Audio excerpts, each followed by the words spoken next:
Welcome to William Ramsey Investigates. On today's show, I have a very special guest, returning guest. We spoke last month. His name is David Gosselin, Gosselin. We spoke last month about his book, A Renaissance or New Middle Ages. And it's a great book. I highly recommend it. It has a lot of fantastic research, a lot of stuff that I'm interested in. And when I was talking to him about that book, I noticed, or he imparted to me, they'd also done a documentary. So if you're watching this on X, Rumble, or Rockfin, you will see kind of a screenshot of the intro to the documentary titled The Devil at Woodstock. And it's also a lot of stuff I'm interested into as well. And you can see it at his Substack. So I'll put a link in the Substack in the show notes. And his Substack is Age of Muses, all one word. So AGEOFMUSES.substack.com. You can see a link to that. A lot of great research in there. Somebody I know, I actually talked to Michael Parker last week or 2 weeks ago about Manchurian Candidate. He's in the documentary, as well as the great Dave McGowan. Actually, the documentary is kind of dedicated to the memory of Dave McGowan, who, just an interesting fact, I went to the first reading at Book Soup on Sunset in LA of the Weird Scenes book. So I have a signed copy, signed to me from Dave McGowan. I met him and his brother and stuff like that. So it's pretty cool to kind of see his work still bouncing around and still being remembered, especially on like big shows like Rogan, who refuse to say Dave McGowan's name, but Tim Dillon does. But anyway, I'm glad to have back author and filmmaker David B. Gosselin. So David, welcome back to the show. Thanks for having me, William. Thanks for having me back so soon. It's a pleasure. Awesome. Yeah, it was a great talk last time.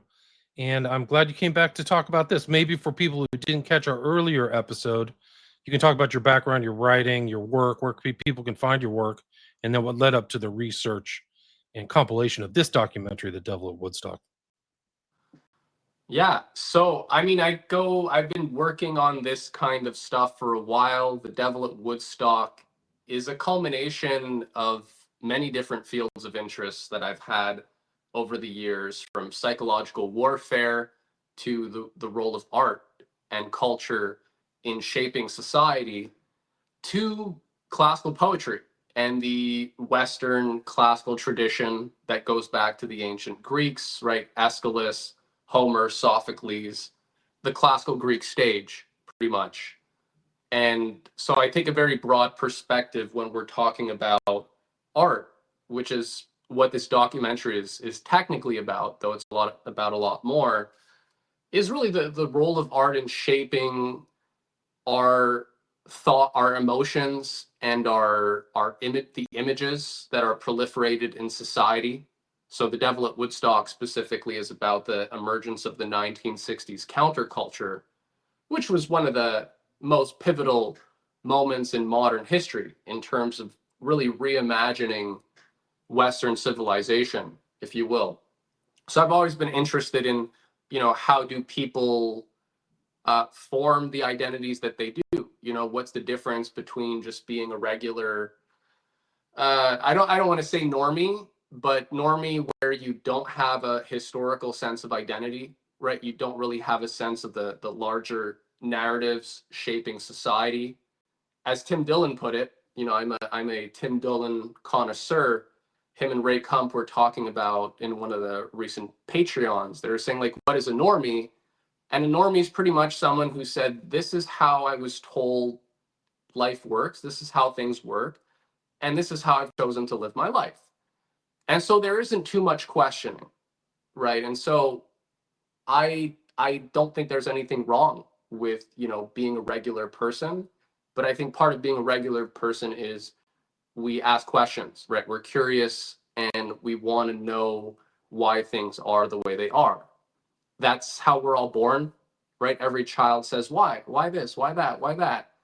And, then they go through the education system. They're exposed to all sorts of culture and stuff. And they lose the original spirit, that Socratic spirit that is innate in all of us. So I've always been driven by that and understanding, how we got here. where did it all go wrong? Not that it's all wrong, but how has our society been changed, and what are the causes for that?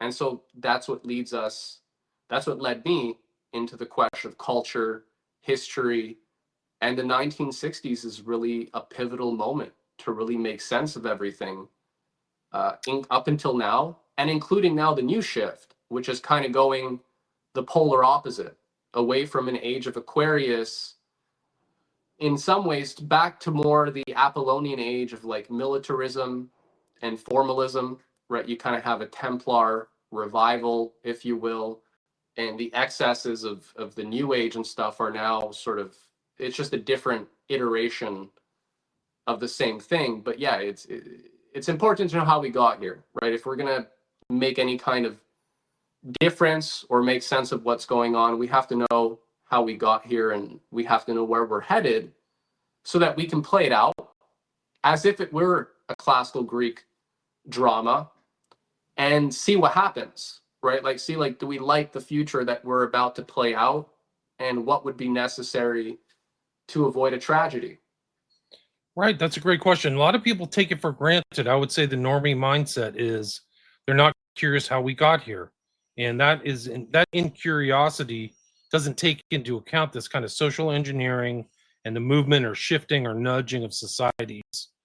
And what's interesting too is Crowley predicted the birth of the child of the new aeon, or the aeon of Horus, would be the 60s. It's interesting because so much happened in the super chaotic, or Dionysian, if you want to go the kind of Nietzschean route, the opposites, Apollonian and Dionysian, which plays into your documentary, this whole thing. So the pendulum does swing, right? Yeah, and my position is that the pendulum will always swing as long as we don't practice discernment, right? Discernment is, you're not buying anything wholesale, right? The solution to radical leftism isn't, radical right-wing policies. The solution to Nazism is not communism, right? And the antidote to communism is not Nazism. And when they don't have their faculties of discernment cultivated, which is part of what culture is about, then yeah, you're condemned to vacillate between these extremes, because you always have to buy everything wholesale, and you can't distinguish what's what. And as Tim Dillon once put it, I'm conservative about certain things and I'm liberal on others. Like, that's totally normal too. Nobody needs to abolish the nuclear family, and we don't need to bust down doors because everybody doesn't have the same lifestyle. Like, neither of those are good. Right, right. I mean, he has a huge it's huge Patreon, doesn't he? Like, he must put out a lot of content there. Yeah, I mean, I'm a regular listener. I listen to I'm a Rothschild tier, if you will. So I get the bonus weekly episode plus the once monthly Rothschild episode. But yeah, I Nice. think just listening to somebody like Tim Dillon, when people are wondering like, well, what is an example of culture that it's a bit more adaptive, that's fun, right? It's just as fun as a lot of the culture that people enjoy today, but there's also discernment.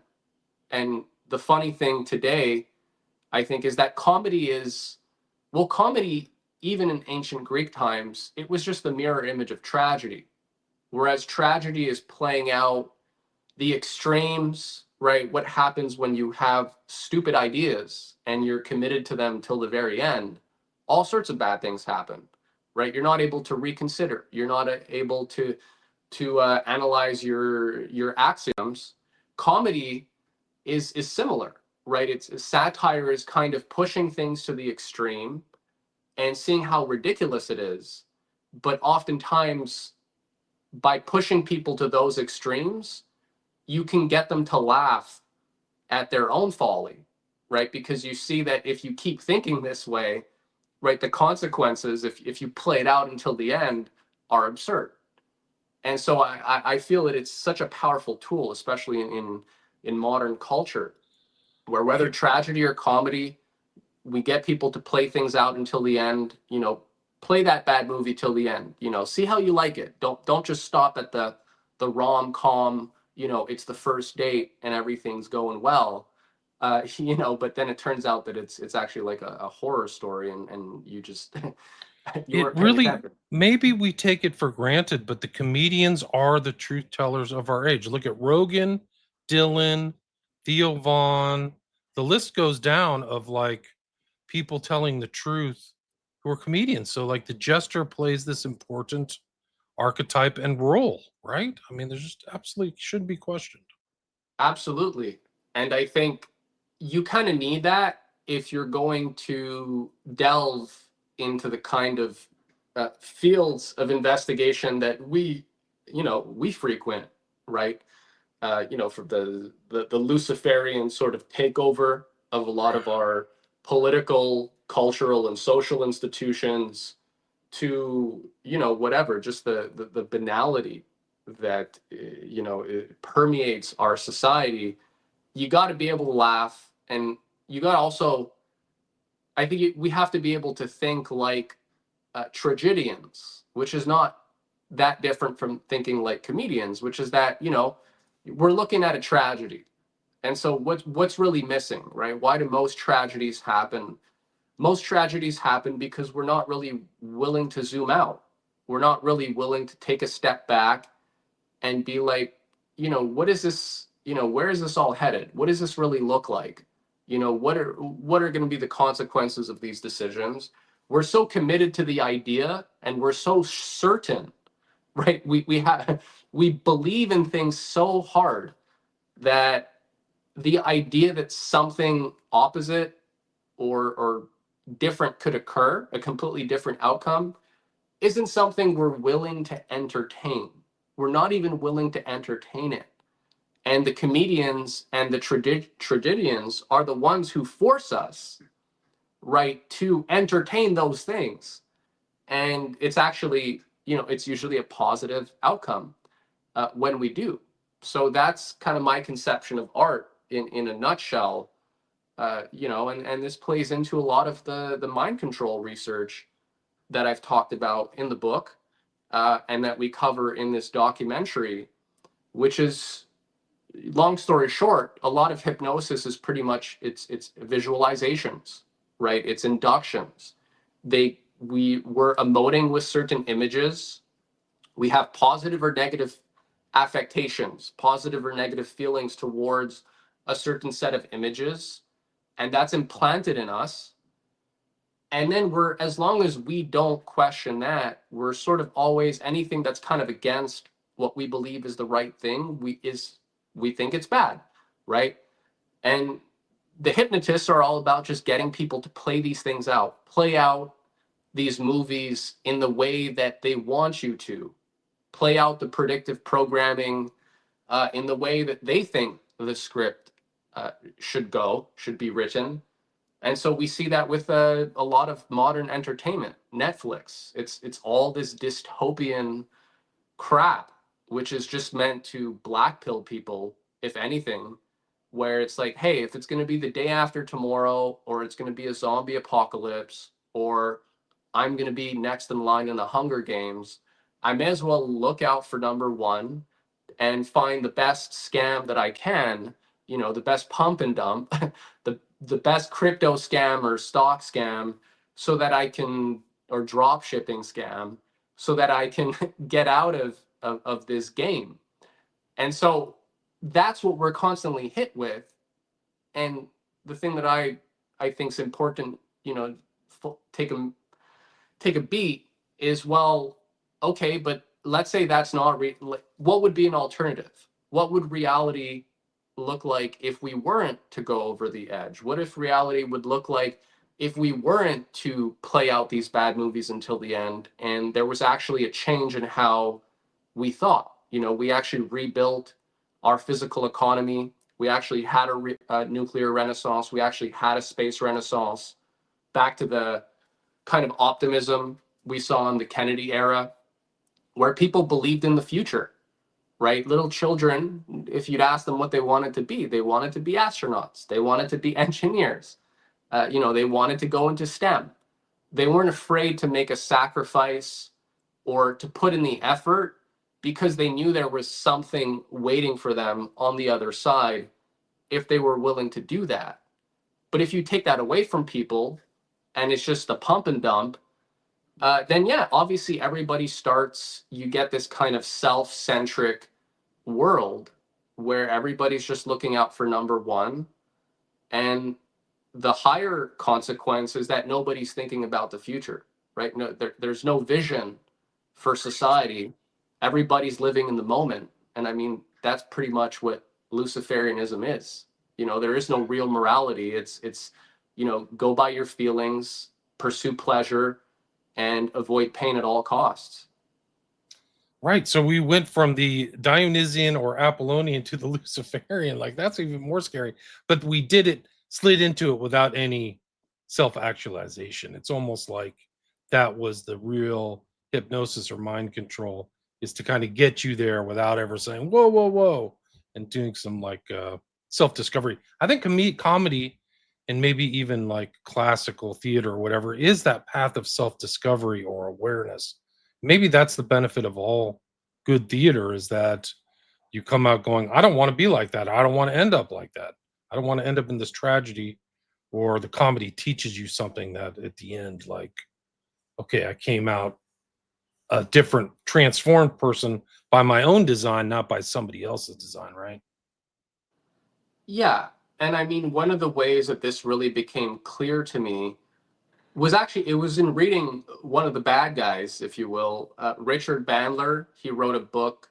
He's the co-creator of neuro-linguistic programming, along with John Grinder. They were working out of, surprise, surprise, Berkeley, and Gregory Bateson was actually his mentor. Like, he was the one who encouraged him to go into hypnosis. So Richard Bandler wrote this book called Transformations, how to make effortless change in your life. And he gave one good example that I'll never forget. And he said, people want to stop drinking. People want to stop doing this. They want to break bad habits. And what is most people's reflexes if you're seeing somebody who's like drinking too much? You're like, hey, stop drinking. Hey, why don't you stop doing drugs? Maybe that'll work. But he gave the point. He's like, well, what if I told you don't think about the color blue? What are you thinking about? You're thinking about the color blue. And so he's just making the point that the mind doesn't work the way we think it does at a certain level. And so it's not by saying, don't be a bad person, stop sinning, don't do this, don't do that, right? The kind of very didactic moralizing, that's not really how you can help most people, or like how most people change. But he made the point, he calls them pattern interrupts. If you get people to play out a visualization and you play it till the end, because most people, like they don't want to play things out till the end. You're not telling them what to do at all. You're saying, see how it feels. Like, okay, you're interested in this thing or you want to do that thing, no problem. But have you played it out until the end, or what would you do in XYZ scenario? And people have to be allowed to play that out and to feel their emotions, right? To feel it in their body. That's what a lot of hypnosis is, in both positive and negative sense, right? You can do that for the good, where you get people to emote. How does that actually make them feel in their body, viscerally? And so that's very powerful. So if you can do that, right, which is what art really does, we don't really have to, we don't want to be banging people over the head, which is, I think, kind of the opposite extreme of the Dionysian, right, which is like absolute total liberation, do as thou wilt, right? You enjoy all the pleasures of the world and like have no shame, versus the Apollonian, which is this kind of strict formalism, right? That's why the age of Pisces, which was the Apollonian age that preceded Aquarius, it was sort of associated with formalism, law, militarism, because you're just banging people over the head. right? You're just telling, don't do this, don't do that. If you steal an apple or, you know, you rape some lady, it's the same punishment. You know, we're going to like cut off your left leg or something. So just to say there's no discernment, right? And that doesn't make good people either. If you're just living in the kind of totalitarian dictatorship where everything is legislated, morality is legislated, you don't get good people. You get scared people, and you get vicious people, and you get crafty people who just have to be more cunning in their, you know, designs and their plots because they know that there's this very strict regime. So what's the alternative? This is what Schiller talks about. This is a lot of what kind of informs our approach to art and culture at Age of Muses. He talks about the importance of things like theater, of art, because it's where you can get people to experience all these different emotions and scenarios and ideas, right? Things that aren't necessarily real, but that you suspend disbelief for a moment, you know, watch a movie or watch a play, see what happens. And then, as you said, you know, by the end, because people have actually sat through the whole thing, because it was interesting, right? They were captivated. By the end, they leave it and they're like, yeah, I don't want to be that person, right? Like, I don't want to play out that bad movie or that tragedy. And there's a volition there, right? It's also it's more dignified because people are making choices. They're being given, they're being invited to make choices and to cultivate their awareness rather than just reward and punishment like some, you know, legalistic Maoist system or something where, you know, we just beat you down if you fall out of line. And we're also not just, you know, giving license. It's not carte blanche to just do as thou wilt, like that. So yeah, I think that's the middle ground, and then that's kind of what we're interested in, and what kind of art and culture today gets us there. Right. That's where we need to get to. Whether like the classics have been lost or whatever, it's just like these are basic things that I think it's been deliberately taken away through these kind of culture creations or the change in culture or the replacement of this illusory culture. Like that's a theme in your documentary, right? This kind of willful, not willful, but the imposition by will of an illusion on another person, if not an entire populace, right? Would you agree with that? Like something like that Yeah, is happening? Yeah. yeah. Well, that's the thing. We had a genuine classical culture replaced with, and you know, that term is elusive, and we could talk about that for a real long time. But let's, you know, if we're pointing to examples, we're pointing to the golden age, the Greek golden age, the classical Greek civilization, as opposed to archaic, right? As opposed to pre-Socrates and the classical tragedians. We're talking about the Renaissance. We're talking about the American Revolution as well. You know, the American farmers famously were called the Latin farmer because despite being farmers, which was supposedly a lowly station, they were actually well versed in Latin. You know, they loved Interesting. literature. People attended you know, the town halls and the you know, there were committees of They were civically correspondence. minded. Yeah, that de Tocqueville's famous book, which is also kind of forgotten, but he said he was astonished going through the United States at how well informed and well educated people were. Yeah, no, and so that's like, where do you get that from though? A lot of that comes from culture. Like, sure, some of it comes from uh like there are other ways that people are whether it's like pure academia or pure intellect, or you know, you're a contemplative in a monastery, or you're an academic, or you're a scientist, or you're this. But for most people, for most of us, the way that we cultivate our faculties is through culture. And this is what Plato was big on. This is why my documentary ends with reflections on Plato's Republic, which I think is crucial, because he's making the point that a lot of what people think comes from what they feel. We get our cues for how we think about things, what we think about things based on how we feel about them. You know, you see guys, that politician's face, you don't like him, he's a piece of shit. You know, that person talked about some issue that you're very adamant, you feel very strongly about. Well, they're a bad person if they're on the other side of that issue, right? Or an idea.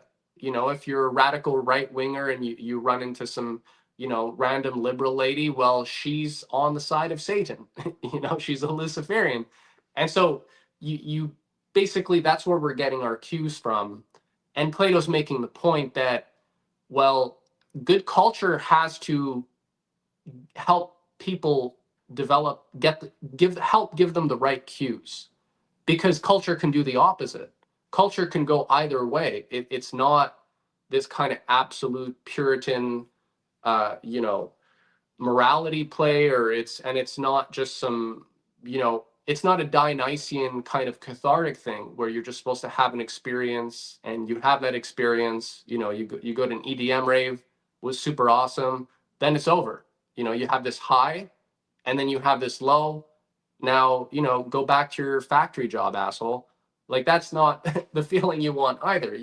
We want something that leaves us, we want art and culture that leaves us with something more lasting that we can take with us, that we can chew on, that we want to revisit, like a good song, like a good movie, right? There's a good movie, you don't just watch it once. It's fun to rewatch these things, right? A good poem, you don't just read it once. A good song, you don't just listen to it once.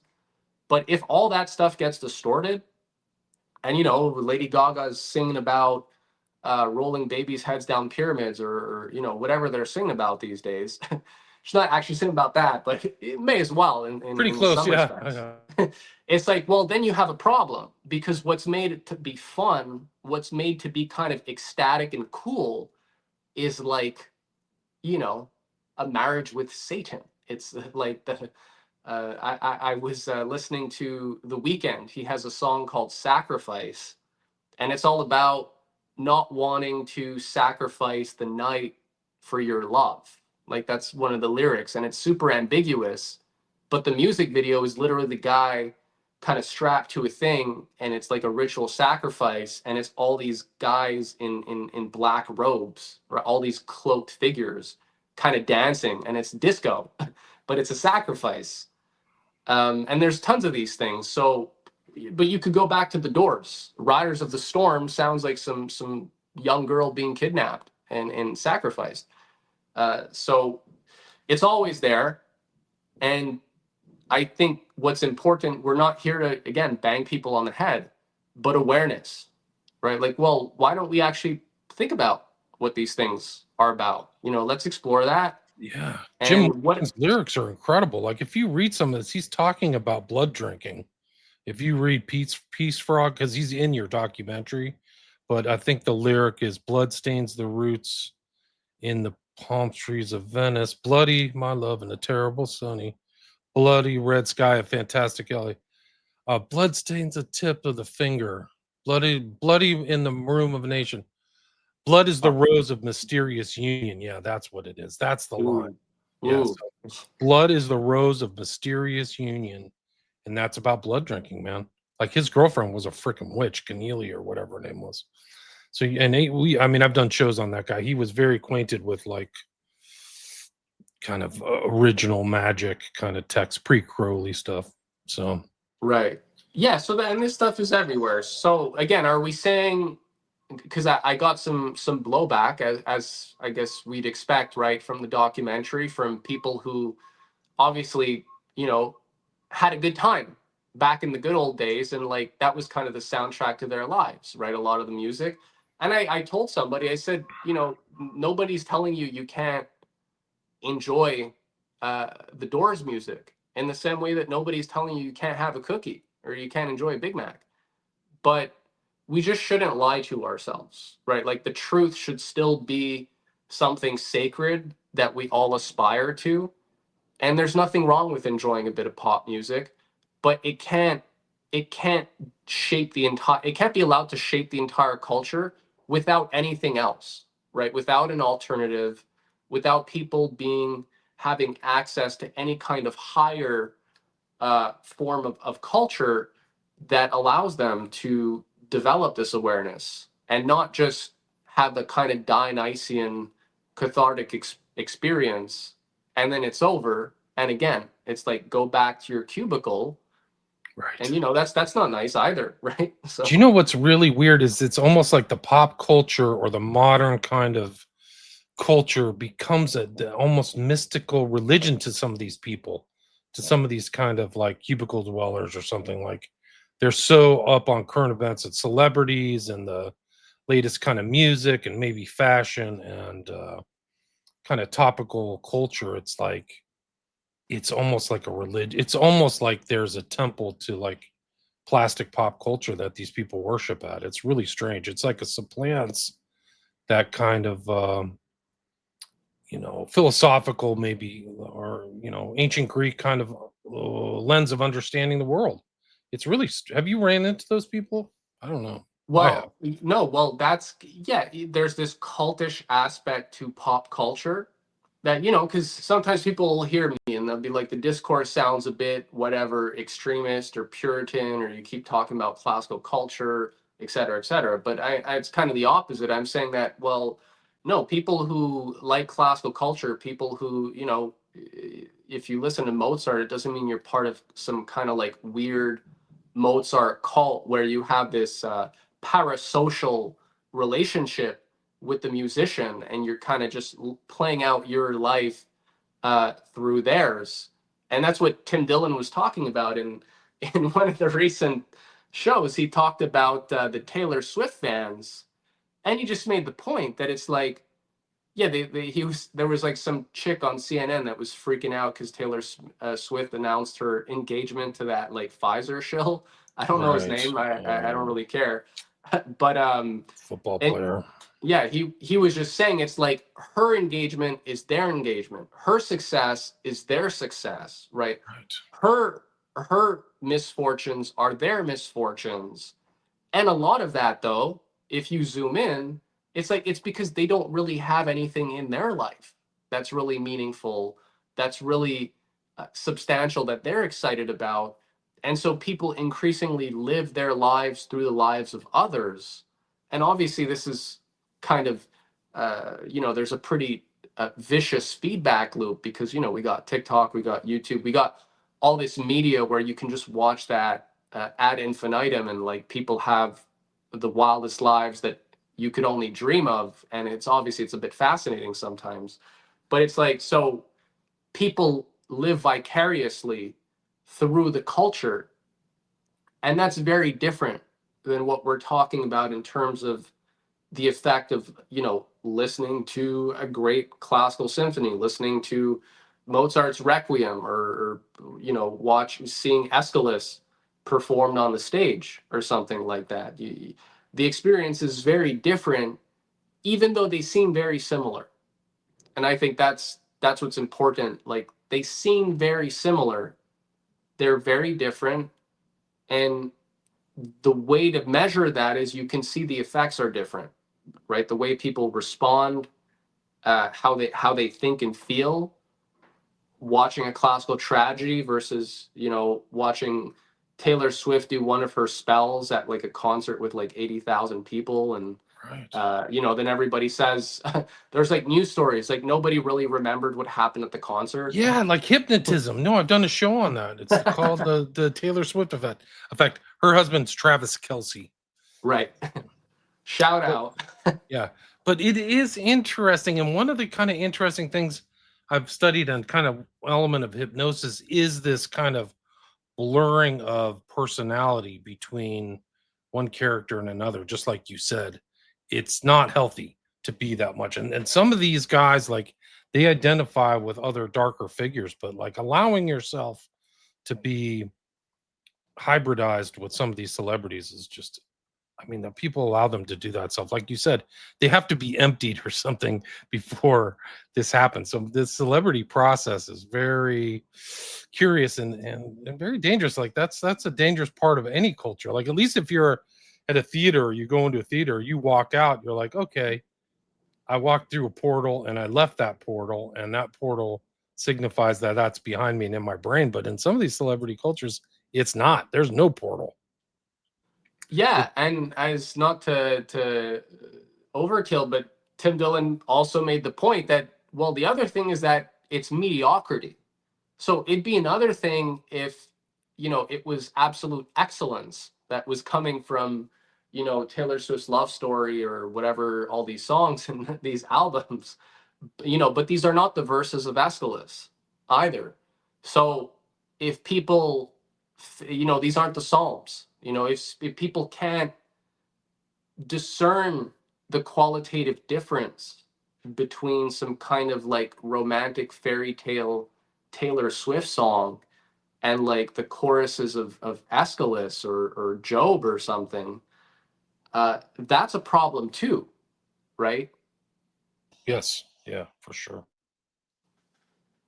It's a strange thing in this culture, and I think it goes into the devil at Woodstock is this kind of supplanting of this kind of Dionysian kind of superficial culture. And that's kind of what ties into McGowan and Weird Scenes, is that this 60s took place with the creation of this music and bands that reflected these values, right? It wasn't like they're talking about tragedy or anti-warism or maybe other things. Maybe there's a few songs here and there like Five Dead in Ohio or something like that. But most of it's just kind of like have fun, party, and it's beautiful outside and be beautiful forever or something like that.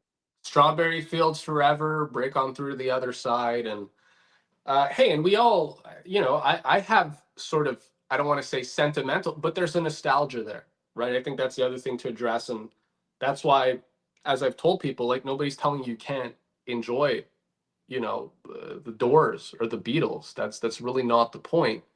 But, it's important to know history, right? It's important to know how we got here and that, how culture is created. A lot of the documentary, one of the punchlines, as we get to the Dave McGowan stuff, is that nobody would have trouble sort of imagining that Katy Perry or Britney Spears, lots of catchy songs, I'm not, let them play. That's fine. If you're in the car, you're stuck in traffic, it's not that bad, right? It can be pretty fun. But that they're kind of like, nobody would have trouble admitting that these kind of sound like they or came from music industry test tubes of some sort. Right. But if you suggest the same thing for the Doors or, whatever from the 1960s, the Byrds, right, who Dave McGowan talks a lot about, or Crosby, Stills, Nash and Young. Or the Beatles, like who wrote all the Beatles songs? Like I've done shows where there's no way they could have written the album Revolver. They didn't write it. There's no question. They didn't have time. They were touring. Oh, interesting. Yeah, I yeah. didn't even know that. Okay. Yeah, no, it's the guy is Sage of Quay, but I think he proved that there was no amount of time that they could have had to write the songs. So that means they showed up in the studio to play the songs to get it with the production times. Like it was making records back then was totally different, and you needed time to stamp out the vinyl and all this stuff. And it's like, right. They either Right. showed up with all those things while they were on tour writing them, but there's no evidence, or somebody else made those songs and they sat down and wrote them, which they weren't they were good playing musicians, but none of those guys had an accomplished musical background. They just didn't have it at a Right. very And it's young like, age. They're super young. They're in their early 20s. no, it's fascinating. And it's like, again, there were talented people. Like I like to insist there are talented people involved in all that. It might not be the people we think they are, right? And they're the culture machine may be a bit more elusive than what we're presented, right? The appearance of things Yes. at the surface. And it's just so it's important to keep that in mind. And as we're consuming things, it's just like it's at a certain it's kind of just like food, right? Like nobody's saying don't have a Chips Ahoy or something, but like, you know, if you're gonna go hog wild and you don't even know what goes into making any of these things, like that's not good either. So Right. yeah, But those people you mentioned, Gaga and Britney Spears, these are fronts. Like people are writing their music, and there's people behind the scenes of all these guys. Michael Jackson had that guy Quincy Jones, total genius, who also said that um, uh, the drummer for the Beatles couldn't play, and he would literally tell them to go to lunch and bring in bit players who could play drums to play his things for the shows. Like this is evidence. Like he's just saying this right. guy did not play on these records. And the same thing, I think George Martin was kind of the producer behind some of the Beatles stuff. He's literally stamped on some of these albums as like the producer, and the names of the Beatles aren't on there. And the guy was a total genius. Like he was classically trained musician. Right. Well, you know what? And that's an interesting point that you make, though, because you'll find that even for a lot of the most popular and the biggest pop songs, the actual producers and composers, yes, some of these people are, it's wild. They're brilliant. Yeah. Max Martin is one of the biggest pop songwriters ever, you know, from Britney Spears' Hit Me Baby One More Time to like all the early Backstreet Boys stuff to The Weeknd to it's crazy. Like when you look at all the songs that this guy's written and that like how these melodies and all these different choruses and things came into his head, you're like, wow, this is crazy. Who is this guy? And then what's weird is that it's hard to find anything about them. Like these people are very mysterious, and it just goes to show, you know, there's a lot of magic in modern culture creation, and in that sense, you know, it's culture has this power, uh, whether it's ancient Greece or it's modern pop culture. Songs, Plato called songs charms, the seductive charms of the muses, that they can seduce you, they can lure you, they can inspire you, they have all this power. And when we kind of think about that, you know, it's useful. It actually can lead to insights, and at the same time, we don't have to. Yeah, we don't have to consume things blindly. Right. And but yeah, it's fascinating. The critical analysis, this guy Martin wrote, I mean, we're talking about Swift. He wrote Shake It Off and Bad Blood. So this guy is Taylor Swift. Holy smokes. I mean, that's the funny thing. He probably makes the lion's share of the money too, because he gets royalty credit and all that stuff. But I think people, you're right. You have to have a critical analysis. You've got to have kind of a Dave McGowan look at all this stuff, culture creation, social engineering. I mean, yeah, it's really incredible. We're at the 45-minute mark. Is there anything you'd like to add? I kind of got to run out of here. I know you got on a time frame as Right. well. Where Well, can yeah, people I find mean, your stuff and summarize everything? yeah, we could go on for a while. I would just invite Yeah. everybody to come check out the documentary. It's a hoot. Like we've really only scratched the surface. And the idea, based on everything we've just discussed, is to create a transformative experience, like something genuinely fun that takes us on a journey of discovery. And it goes everywhere from Huxley to Plato, from the Doors to Laurel Canyon. So if people go to ageofmuses.substack.com, they'll see the documentaries featured on the homepage. And yeah, you'll find our YouTube channel. Otherwise, for people who really like these subjects, there's my book, which is also featured on the website, A Renaissance or New Middle Ages, Magic, Mystery, and the Transformation of the West. Transformation is written TRNANCE dash formation, right? So it's all about the role of trans in shaping culture, minds, civilizations. Yeah, it really is. And that's kind of one of the interesting thing about it. Sargent, you mentioned the documentary is like literally going to, prehistoric or primitive peoples and watching how important trance is in this kind of self trance creation and what we do to ourselves. In some ways, this music and Taylor Swift kind of puts you into trance, just like we talked about, or some of these other artists. Some of them are pretty open about it. Like that one concert that was in Texas with the African American guy. I can't remember. Was it Afro World or Astro World or something like that, like literally going through a circular tunnel, like a hypnosis tunnel. Like, I mean, some of these guys, you got to be careful about your culture. Like, you're careful about your food or what you put in your body. Careful what you put in your brain. And check this out. Check out the documentary. Check out Age of Muses and the book as well. And again, the author is David B. Gosselin, Gosselin. Thanks so much for your time. Really appreciate it. Thanks for having me, William. It was fun. Yeah. Till next time. Stay there.